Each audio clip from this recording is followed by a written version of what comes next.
ఈ రోజు నుంచి 31వ తేదీ వరకు రాష్ట్ర వ్యాప్తంగా మహిళా వారోత్సవాలు నిర్వహిస్తున్నట్లు మంత్రి సీతక్క తెలిపారు. ఇందిరమ్మ ప్రభుత్వం మహిళలను కేవలం లబ్ధిదారులుగా కాకుండా పారిశ్రామికవేత్తలుగా, ఉపాధి సృష్టికర్తలుగా తీర్చిదిద్దుతోందని స్పష్టం చేశారు. 1 కోటి మంది మహిళలను కోటీశ్వరులుగా తీర్చిదిద్దడమే లక్ష్యంగా ప్రభుత్వం ముందుకు సాగుతోందన్నారు. వారోత్సవాల సందర్భంగా గ్రామ, మండల స్థాయిలో 8,000 ఇందిరా మహిళా శక్తి భవనాలకు శంకుస్థాపనలు చేయడం గర్వకారణమని మంత్రి పేర్కొన్నారు. వారం రోజుల పాటు జరిగే మహిళా వారోత్సవాలను జయప్రదం చేయాలని మంత్రి సీతక్క పేర్కొన్నారు. తెలంగాణ ఆత్మగౌరవానికి ప్రతీకలైన మహిళా శక్తికి మహిళా వారోత్సవ శుభాకాంక్షలతోటి ఇది కేవలం మహిళా వారోత్సవం కాదు, ఇది మహిళా శక్తి యొక్క మహోత్సవం. అదేవిధంగా ఇది ఆడబిడ్డల ఆత్మగౌరవ యాత్ర. ఒకప్పుడు చిన్న పొదుపు సంఘాలుగా మొదలైనటువంటి మహిళా సంఘాల యొక్క ప్రయాణం. మీ అందరికీ శుభాకాంక్షలు.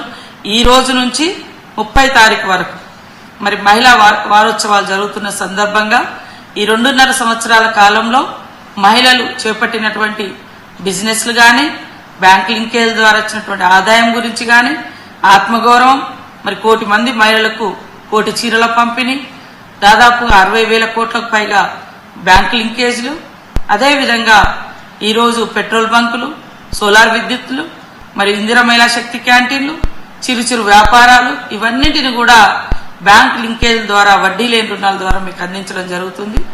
ఈ పండుగలో పాల్గొని మన ఆత్మగౌరవాన్ని చాటుదాం.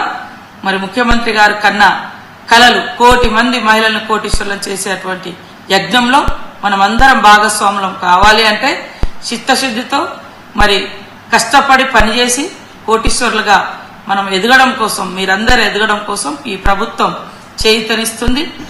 తెలంగాణ ఆత్మగౌరవానికి నెల్లూరు జిల్లాలో